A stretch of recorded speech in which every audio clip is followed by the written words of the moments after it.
Estamos de vuelta para cortar el ruido y contarte lo que realmente movió los mercados esta semana. Olvida lo que has oído en CNBC, Bloomberg o en esos podcasts financieros llenos de eco. No son dos periodistas económicos hablando. Y no, tampoco entrevistamos a un multimillonario de un hedge fund.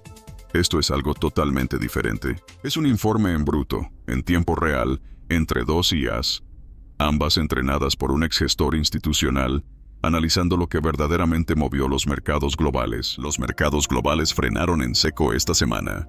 El Nasdaq cayó un 3%, el S&P rompió su racha ganadora de 3 semanas, y las acciones tecnológicas impulsadas por la IA sufrieron su primera gran corrección cuando los inversores exigieron pruebas reales en lugar de promesas. El cierre récord del gobierno de Estados Unidos profundizó la incertidumbre, golpeando la confianza del consumidor.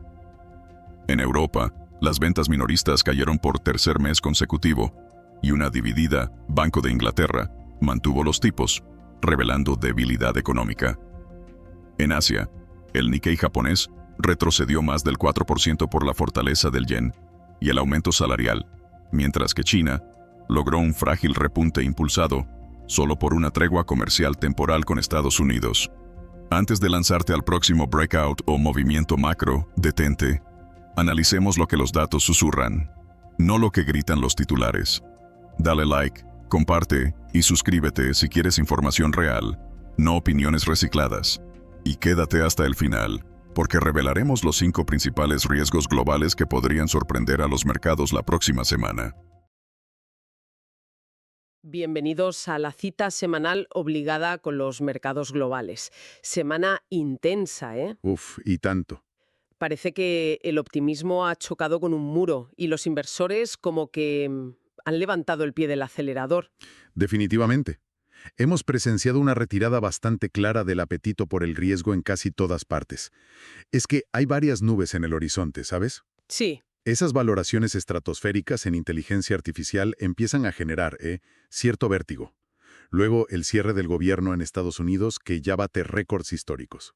increíble lo del cierre. Y, en general, pues se notan síntomas de agotamiento en la economía global. Exacto. Aunque, a ver, los resultados empresariales han aguantado bastante bien, ¿no? Sí, eso sí. Pero la confianza del consumidor se ha ido a pique, el sector industrial parece que no levanta cabeza y las pequeñas empresas, bueno, siguen sufriendo.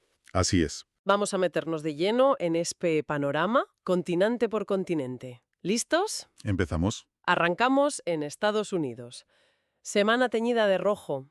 S&P 500 menos 1,6%, el tecnológico Nasdaq se lleva la peor parte con un menos 3,0%, Uf, el Nasdaq. Dow Jones menos 1,2% y las pequeñas empresas del Russell 2000 menos 1,9%. Se acabó la racha alcista de 3 semanas. Se está desinflando la burbuja de la IA. Pues mira, parece que el mercado está empezando a decir, vale, muy bonito, pero muéstrame los resultados. El rayo espectacular de la inteligencia artificial ha perdido mucho vapor. Ya, Los inversores empiezan a cuestionar si las proyecciones de gasto masivo de verdad se van a traducir en beneficios reales y sostenibles a corto plazo. claro. El Nasdaq ha liderado las caídas, sí, arrastrado sobre todo por los fabricantes de semiconductores y las empresas de software en la nube. La fase de creerse la promesa, pues, parece que está dando paso a la de exigir pruebas. Entiendo. Y mientras tanto, el circo político en Washington. El cierre del gobierno federal ya es el más largo de la historia. 6 semanas. 6 semanas, sí. Es que esto no es solo ruido, tiene consecuencias reales. Retrasa datos económicos clave, mina la confianza. Totalmente. Incluso la FAA, la Agencia de Aviación, ha tenido que ordenar reducción de vuelos. Da una idea del alcance, ¿no? Exacto. ¿Qué nos ha dicho el mercado laboral esta semana? Pues señales tirando a preocupantes, la verdad. Por un lado, el informe Challenger, que mide los anuncios de despidos de las grandes empresas. Sí, Se disparó en octubre hasta 153.000. Es la peor cifra para un mes de octubre desde 2003, ojo, nada menos. desde 2003. Vaya dato. Y por otro lado, los datos de empleo privado de ADP fueron muy flojos, solo 42.000 nuevas nóminas, muy por debajo de lo esperado. ¿Solo 42.000? Sí, con debilidad llamativa en servicios a empresas y en el sector de ocio y hostelería. No pinta bien. Y claro, si el empleo flaquea, el ánimo del consumidor, pues se hunde. El índice de confianza de la Universidad de Michigan cayó en picado hasta 50,3. En mínimos. Mínimos desde mediados de 2022. Y la gente lo dice claro, ¿eh?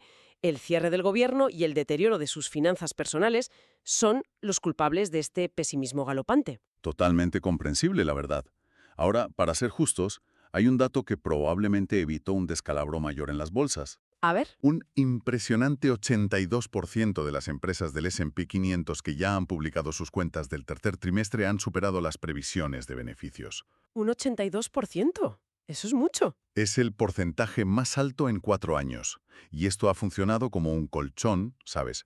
Ha amortiguado un poco las caídas. Vale, entonces, resumiendo la situación en Estados Unidos, dudas crecientes sobre si la IA vale lo que cuesta en bolsa, Ujú. un gobierno disfuncional que ya lastra la economía real y un consumidor con la moral por los suelos. Un cóctel complicado. Cóctel perfecto para una pausa, quizá muy necesaria, después del carrerón alcista que llevábamos en 2025. Una pausa necesaria, sí. Cruzamos el Atlántico, Europa no se libra de la quema, ni mucho menos. El índice paneuropeo Stoxx 600 cedió un 1,24%. También cayó. El DAX alemán un 1,62% y el CAC 40 francés un doloroso 2,10%. El FTSE MIB italiano y el FTSE 100 británico resistieron un poco mejor, pero también terminaron la semana en negativo. Es que la misma historia se repite, ¿no? La aversión global al riesgo y esa reevaluación del sector tecnológico golpearon también aquí. Claro, Además, tuvimos movimientos en los bancos centrales. El Banco de Inglaterra decidió mantener los tipos de interés en el 4,0%. ajá. Lo interesante fue el mensaje del gobernador Bailey, que vino a decir que, bueno, que el mercado no va desencaminado al esperar recortes de tipos para principios de 2026. Fue casi un guiño cómplice a los inversores, diría yo. O sea, una palmadita en la espalda al mercado. ¿Y sus vecinos del norte, los nórdicos, siguieron esa pauta? En la misma línea. Tanto el Banco Central de Noruega como el de Suecia optaron por la pausa, manteniendo los tipos sin cambios. Pausa generalizada, entonces. Sí, ambos reconocen que la inflación sigue siendo pegajosa, ¿eh? Y hay que vigilarla, pero no ven necesidad urgente de apretar más las tuercas monetarias ahora mismo. Domina la sensación de esperar y ver cómo evolucionan los datos. Y mientras los bancos centrales esperan, los datos económicos que van llegando no invitan mucho al optimismo, sobre todo en el consumo. Efectivamente, las ventas minoristas en la eurozona volvieron a caer en septiembre, un 0,1%. Es el tercer mes consecutivo de descensos. ¿Tercer mes ya? Sí, señal de que la demanda interna está más débil de lo que se pensaba. Y en Alemania, tuvimos un dato de producción industrial que creció un 1,3%, pero se quedó corto respecto a las expectativas. Por debajo de lo esperado. Sí, el propio Ministerio de Economía alemán admite que el potente sector manufacturero germano sigue mostrando debilidad. No es una palabra que usen a la ligera. Ya. Debilidad en Alemania suele ser significativo. La foto para Europa parece bastante clara. Está como atrapada, ¿no? Sí, un poco. Por un lado, bancos centrales que prefieren pecar de prudentes y no moverse antes de tiempo. Por otro, una economía real, con el consumo a la cabeza, que da síntomas claros de agotamiento. Totalmente. En este contexto, cualquier rebote en bolsa parece tener las alas cortas si no vemos pronto una recuperación económica más sólida. Exacto. Necesitamos ver crecimiento real para que las bolsas suban con fundamento. Echamos un vistazo rápido al Reino Unido. Como decíamos, el FTSE 100 aguantó el tipo algo mejor, con una caída semanal de solo el 0,36%. Sí, resistió un poco más. La decisión del Banco de Inglaterra de mantener tipos fue muy reñida, 5 votos a favor de la pausa contra 4 que querían subir. Casi divididos por la mitad. Sí, refleja la división que hay dentro del comité, pero, como comentábamos, el tono general de Bailey fue un poco más suave, y eso mantuvo vivas las esperanzas del mercado de ver un recorte de tipos en diciembre. Ya en diciembre. Bueno, si la inflación sigue bajando y la economía se enfría un poco más, sí, es una posibilidad. Entiendo. ¿Y cómo está la economía británica de a pie? ¿Qué pulso le tomamos? Pues datos de ventas minoristas también flojos, muy parecidos a los del continente. Las encuestas de confianza muestran que los hogares británicos sienten cada vez más presión en sus bolsillos. La presión del coste de vida sigue ahí. Exacto. La economía sigue frágil, sí, pero quizá reciba pronto algo de oxígeno por el lado de los tipos de interés si se confirma esa tendencia de moderación de la inflación y enfriamiento del crecimiento. A ver, Menudo frenazo en seco en Japón. El Nikkei 225 se desplomó un 4,07% en la semana. Casi nada. una caída muy fuerte, sí. El Topix, que es un índice más amplio, aguantó un poco mejor, pero también cayó, un 0,99%. Y esto justo después de haber tocado máximos históricos a finales de octubre. De la euforia a la corrección en días. La recogida de beneficios ha sido brutal, especialmente en el sector tecnológico. Toda esa narrativa de euforia con la inteligencia artificial y los semiconductores se ha desvanecido en parte. Se pinchó un poco. A medida que los inversores han empezado a mirar con lupa las valoraciones tan exigentes que se habían alcanzado. Es un eco de lo que hemos visto en Estados Unidos, pero quizás la caída ha sido más violenta por la magnitud de la subida previa que llevaban. Tiene sentido. Y en medio de esta corrección, el yen ha encontrado algo de oxígeno y se ha apreciado un poco. Sí, vimos al yen fortalecerse hasta la zona media de 153 yenes por dólar. Esto vino justo después de que el ministro de Finanzas, Katayama, lanzara una advertencia bastante directa. Una advertencia. Sí, contra movimientos unilaterales en el mercado de divisas. Claramente no estaban cómodos con la debilidad extrema del yen. No querían que se les fuera de las manos. Exacto. Además, la rentabilidad del bono japonés a 10 años siguió subiendo hasta el 1,68%. Esto refleja que el mercado apuesta cada vez más por un endurecimiento futuro de la política del Banco de Japón. Ah, sí. ¿Por qué? Sobre todo porque los salarios nominales siguen creciendo a buen ritmo, un plus 1,9% interanual. Aunque, eso sí, hay que decirlo, la inflación se come esa subida y en términos reales los salarios siguen cayendo, un menos 1,4%. O sea que nominalmente suben, pero la gente sigue perdiendo poder adquisitivo. Correcto, pero la subida nominal presiona al BOJ. ¿Alguna novedad en el frente político que pueda mover el mercado allí? Pues la primera ministra Sanae Takaichi ha prometido un nuevo paquete de estímulo fiscal. El objetivo es impulsar los ingresos de las familias y mejorar la confianza general. ¿Se sabe cuándo? Se espera que los detalles de este paquete se anuncien este mismo mes de noviembre. Habrá que estar atentos a eso. Ok, conclusión para Japón. El espectacular rally japonés se toma un respiro muy serio. Se evapora parte del furor por la IA y resurgen las expectativas de que el Banco de Japón tendrá que empezar a normalizar su política monetaria más pronto que tarde. Esa es la idea principal ahora mismo, sí. Y cerramos nuestro tour global en China, que ha sido la sorpresa positiva de la semana. La nota discordante, sí. El CSI 300 subió un 0,82%, el Shanghai Composite un 1,08% y el Hang Seng de Hong Kong un 1,29%. Segunda semana consecutiva al alza. Alguien va contracorriente. Pues sí, el catalizador principal ha sido la mejora del ambiente en las relaciones comerciales con Estados Unidos. En la cumbre de la APEC en Seúl, los presidentes Xi y Trump acordaron una tregua arancelaria de un año. Una tregua de un año, eso suena bien. Ha sido música para los oídos de los inversores en China, desde luego. Pero, ¿es un optimismo con fundamento o quizás un poco exagerado? ¿Hay sustancia detrás? Buena pregunta. A ver, el mercado ha celebrado el cambio de tono, eso es innegable, pero muchos analistas advierten que, más allá de la tregua temporal en los aranceles, la cumbre no arrojó grandes acuerdos políticos concretos. O sea, palabras bonitas, pero pocos hechos por ahora. Algo así. Por eso el optimismo es, digamos, cauto. Mirando la economía real, los datos de actividad industrial y consumo siguen siendo irregulares, ¿eh?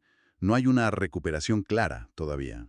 Vale. Sin embargo, la mejora del sentimiento es palpable, y hemos visto cómo el dinero volvía a entrar en sectores más cíclicos y en el financiero.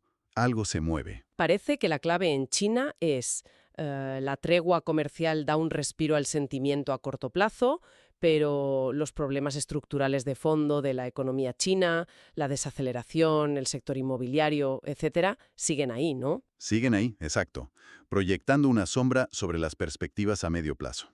Hay que separar el grano de la paja con China. Muy bien. Ya tenemos la foto de la semana pasada. Ahora, lo crucial, ¿qué tenemos que vigilar la semana que viene? La agenda viene cargadita, del 10 al 14 de noviembre. Y tanto. En Estados Unidos todos los ojos estarán puestos en la inflación. El IPC de octubre el jueves y el índice de precios de producción, el IPP, el viernes. IPC e IPP. Claves. Claves. Además, tendremos las cifras semanales de paro el jueves y las ventas minoristas de octubre el viernes. Pero atención, ¿Qué pasa? el cierre del gobierno federal sigue activo, y esto podría provocar retrasos en la publicación de todos estos datos. Habrá que estar muy pendientes de si salen o no. Buen apunte ese. Estaremos al loro. ¿Y en Europa? Los platos fuertes serán la encuesta de confianza económica CEU en Alemania el martes, que nos dará una idea del sentimiento inversor, El CEUP siempre es interesante. y el dato de producción industrial de la eurozona para septiembre el viernes. ¿Qué destacamos en el Reino Unido? Dos citas clave: la tasa de desempleo de septiembre el martes y, sobre todo, el dato preliminar del PIB del tercer trimestre el jueves. El PIB. Ese sí que es importante. Fundamental para ver si la economía británica esquiva o no la recesión técnica. Mucha atención a ese dato. ¿Algo en el radar para Japón? En Japón la semana viene más tranquila en cuanto a datos macro. La atención seguirá centrada en cualquier detalle que se conozca sobre el nuevo paquete de estímulo fiscal y, por supuesto, en los movimientos del yen. Vale, seguir vigilando el yen y el estímulo. Y para terminar, China. En China tendremos el IPC de octubre el lunes, pero lo más importante llegará el viernes con los datos de actividad económica de octubre, producción industrial y ventas minoristas. La prueba de fuego para la tregua comercial. Exacto. Serán la prueba de fuego para ver si el optimismo generado por la tregua comercial se está traduciendo en una mejora real de la economía china. Vale. Si tuviera que resumir, los puntos absolutamente clave a vigilar la próxima semana serían estos 4. A ver. Primero, los datos de inflación de EU, si se publican claro, tienen el potencial de cambiar drásticamente las apuestas sobre qué hará la Reserva Federal. Segundo. El PIB del Reino Unido pondrá cifras concretas a los temores de recesión que planean sobre el país. Tercero. Los datos de actividad de China nos dirán si el alivio por la tregua comercial es solo humo o si hay una recuperación tangible detrás. Y el cuarto. Y cuarto, los indicadores de sentimiento y producción industrial en la eurozona serán vitales para que el Banco Central Europeo calibre sus próximos pasos. Perfecto. Y ahora, el momento que todos esperan. Nuestro radar de riesgos. ¿Cuáles son los 5 principales peligros que acechan a los mercados esta semana? Número 1. 1. El interminable cierre del gobierno de EUS. ¿Sigue ahí? Y sigue. ¿Por qué nos importa? Porque retrasa información económica vital para tomar decisiones y, lo que es peor, ya está frenando directamente el crecimiento. Es el cierre más largo de la historia y sigue sumando. ¿Y el riesgo concreto? El riesgo concreto. Los economistas calculan que cada semana adicional de cierre podría restar entre 0.1 y 0.2 puntos porcentuales al PIB del cuarto trimestre. Además, sigue erosionando la confianza de consumidores y empresas. Una sangría lenta pero constante. Exacto. ¿Qué vigilar? Cualquier mínima señal de progreso en las negociaciones en el Congreso para reabrir el gobierno. La paciencia del mercado tiene un límite. ¿Tomamos nota? Riesgo número 2. 2. El reajuste de valoración inteligencia artificial. El tema de la semana pasada, casi. Y sigue siéndolo. ¿Por qué nos importa? Las grandes tecnológicas, muchas vinculadas al boom de la IA, pesan una barbaridad en los índices mundiales. Si la corrección en este sector continúa, puede arrastrar a todo el mercado. ¿El riesgo de contagio? El riesgo concreto. Una caída más profunda en los líderes de la IA, piensen en Nvidia, Microsoft, etc., podría desencadenar una rotación masiva de inversores huyendo de las acciones de crecimiento, lo que generaría mucha volatilidad. ¿Qué vigilamos aquí? ¿Qué vigilar?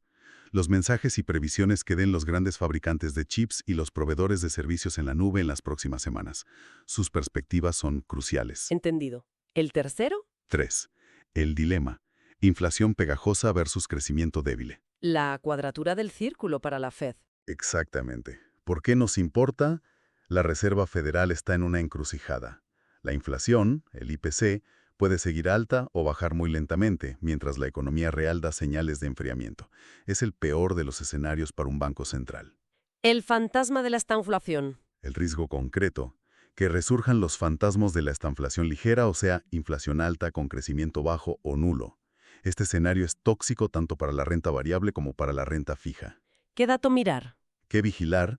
Los datos de IPC del jueves y de IPP del viernes en NU si es que finalmente se publican sin retrasos por el cierre. Seguimos. Cuarto riesgo. Cuarto, el malestar crónico del crecimiento europeo. Que no termina de arrancar Europa. No termina. ¿Por qué nos importa? Los datos recientes de ventas minoristas débiles y una industria que no arranca aumentan el peligro de que Europa caiga en un estancamiento económico prolongado. ¿Y el riesgo cuál sería? El riesgo concreto. Si la debilidad económica persiste, podría obligar al BCE o al Banco de Inglaterra a bajar tipos antes de lo que tenían pensado, lo que metería presión bajista sobre el euro y la libra esterlina. Vale, ¿qué vigilamos entonces? ¿Qué vigilar? El dato clave del PIB del Reino Unido el jueves y las cifras de producción industrial de la eurozona el viernes nos darán pistas importantes. Y el quinto y último riesgo en nuestro radar. 5. La frágil tregua y recuperación china. Volvemos a China. Es que es clave. ¿Por qué nos importa? El chute de optimismo por la tregua comercial necesita confirmación en la economía real. Una cosa es el sentimiento y otra los datos duros, ¿no? Claro, del dicho al hecho. El riesgo concreto. Si los datos de producción industrial o ventas minoristas de octubre, que conoceremos el viernes, decepcionan, podrían reavivarse de golpe todas las preocupaciones sobre la desaceleración china y contagiar negativamente al resto de mercados emergentes. ¿Qué dato es el clave ahí? ¿Qué vigilar? El IPC chino del lunes, pero sobre todo los datos cruciales de producción industrial y ventas minoristas de octubre el viernes. Ahí veremos si hay sustancia o no. Clarísimo. En definitiva, los mercados dan claros síntomas de agotamiento después de meses cabalgando la ola de optimismo de la IA. Se nota la fatiga, sí. El cierre récord en Washington, una desaceleración global que ya no se puede ignorar y datos de inflación que no terminan de dar una alegría. La volatilidad ha vuelto para quedarse, parece. Sin duda. La balanza de riesgos ahora mismo se inclina hacia la incertidumbre política, tanto en EUSUE como por las decisiones futuras de los bancos centrales, y hacia la constatación de que el crecimiento global se está frenando. Los inversores están en plena fase de reevaluación, ¿sabes? Preguntándose si la fiesta alcista de 2025 se ha acabado o si esto es solo una pausa antes de seguir. Y ahí queda la pregunta flotando, la que todos nos hacemos ahora mismo. ¿Es esta corrección una simple toma de aire, una parada técnica necesaria para coger impulso? ¿O el principio de algo peor? ¿O estamos viendo las primeras grietas serias ante los nubarrones económicos y políticos que se acumulan? Una cuestión para reflexionar durante el fin de semana. Desde luego. Nos escuchamos la próxima semana. Hasta la próxima. ¿Sigues aquí? Entonces eres de los que realmente quieren entender los mercados. Si esto te hizo pensar diferente, dale like, comparte y suscríbete. Los mercados más inteligentes necesitan mentes más despiertas. Crezcamos juntos. Nuevos episodios con IA cada semana.